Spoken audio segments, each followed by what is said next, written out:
नमस्कार, मी अमोल जोशी. बुलेटिनमध्ये स्वागत. आणि पहिली महत्त्वाची अपडेट येते आहे. शिवसेना आणि राष्ट्रवादीच्या पक्ष आणि चिन्ह प्रकरणाची सुनावणी आता 21 जानेवारीला होणार आहे.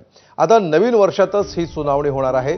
युक्तिवादासाठी दोन्ही पक्षांना 2-2 तासांचा वेळ मिळणार आहे, अशी देखील माहिती समोर येते.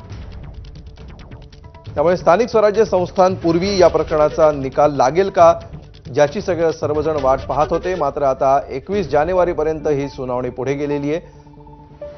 सोमेश कोलगे याविषयी आपल्याला अधिक माहिती देतील. सोमेश, काय नेमकं झालं आज कोर्टात?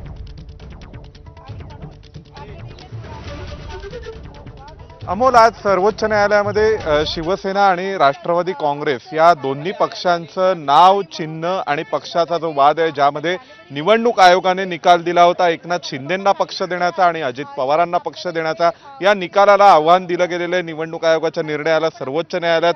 दुसऱ्या बाजूला राहुल नार्वेकरांनी निकाल दिला होता विधानसभेमध्ये आमदार अपात्रता प्रकरणी, त्याविषयी सुद्धा राहुल नार्वेकरांच्या निर्णयाला आव्हान दिलं गेलेलं आहे. तर आज ज्यावेळी या दोन्ही प्रकरणावर सुनावणी झाली तेव्हा शिवसेना ठाकरे, शिवसेना शिंदे, राष्ट्रवादी काँग्रेस अजित पवार आणि राष्ट्रवादी काँग्रेस शरद पवार असे सगळ्यांचे वकील उपस्थित होते. तेव्हा सर्वांनी असं म्हटलं की ही सगळी प्रकरणं ओव्हरलॅपिंग आहेत आणि त्यामुळे आम्हाला या सगळ्या प्रकरणावर एकत्रितपणे सुनावणी करता येऊ शकते, सुनावणी घेता येईल. आज आपण जर पाहिलं तर ठाकरेंच्या वतीने अनिल देसाई या प्रकरणासाठी सर्वोच्च न्यायालयामध्ये उपस्थित होते आणि त्यांच्यासोबत अनिल परब सुद्धा आले होते.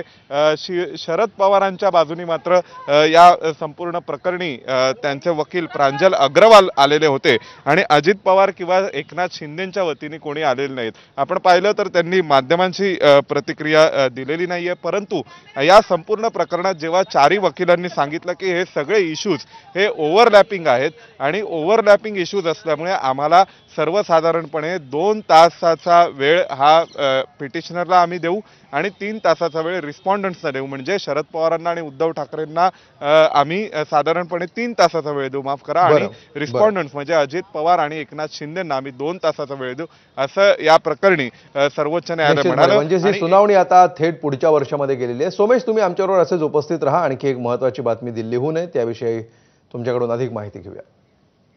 भूतानमधून परतताच पंतप्रधान मोदी हे स्फोटातील जखमींच्या भेटीला पोहोचले.